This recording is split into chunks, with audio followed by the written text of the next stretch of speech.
Priestly celibacy is another thing Protestants don't like. They say it goes against God's command to be fruitful and multiply, which is found in Genesis 1:28. Basically what I have found is that if something has a Catholic label on it, then they automatically label it as bad and read right over the scriptures that support it when they read the Bible. Jesus was celibate, and he taught that it was good to imitate him. Matthew 19, verses 10 through 12 says, "His disciples said to him, 'If such is the case of a man with his wife, is it better not to marry?' But he said to them, 'All cannot accept this teaching, but only those whom it has been given. For there are eunuchs who were born thus from their mother's womb, and there are eunuchs who were made eunuchs by men, and there are eunuchs who have made themselves eunuchs for the kingdom's sake. He who is able to accept it, let him accept it.'" Eunuchs were someone who castrated themselves so they couldn't have children. Paul taught that being celibate was a good thing, 1 Corinthians 7:32. "But I want you to be without care. He who is unmarried cares for the things of the Lord, how he can please the Lord. But he who is married cares about the things of the world, how he can please his wife." There is a difference between a wife and a virgin. The unmarried woman cares about the things of the Lord, that she may be holy both in body and in spirit.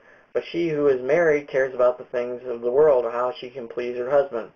"And this I say for your own profit, not that I may put a leash on you, but for what is proper, that you may serve the Lord without distraction."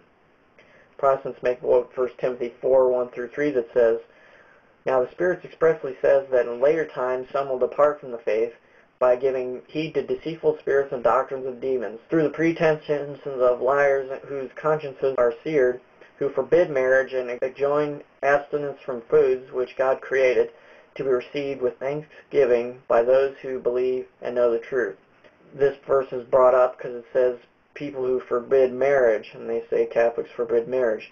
Well, the first thing is the Catholic Church holds marriage as an honorable and even a sacrament of divine institution. Priests in the Latin Rite willingly give up marriage to a woman so that they can devote everything to the Lord.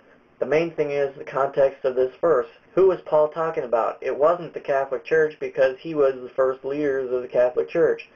St. John Chrysostom in the late 4th and 5th century says that Paul was foretelling the heresies of Encratites, Marcionites, and Manichaeans. The Albigensians were another group that came later on in the 12th and 13th centuries. These heresies taught that there was a God of good and a God of evil. The God of good was the God of the spirituals. The God of evil was the God of the physical. They taught that everything physical was bad, and they condemned marriage as evil because of the physical marital act.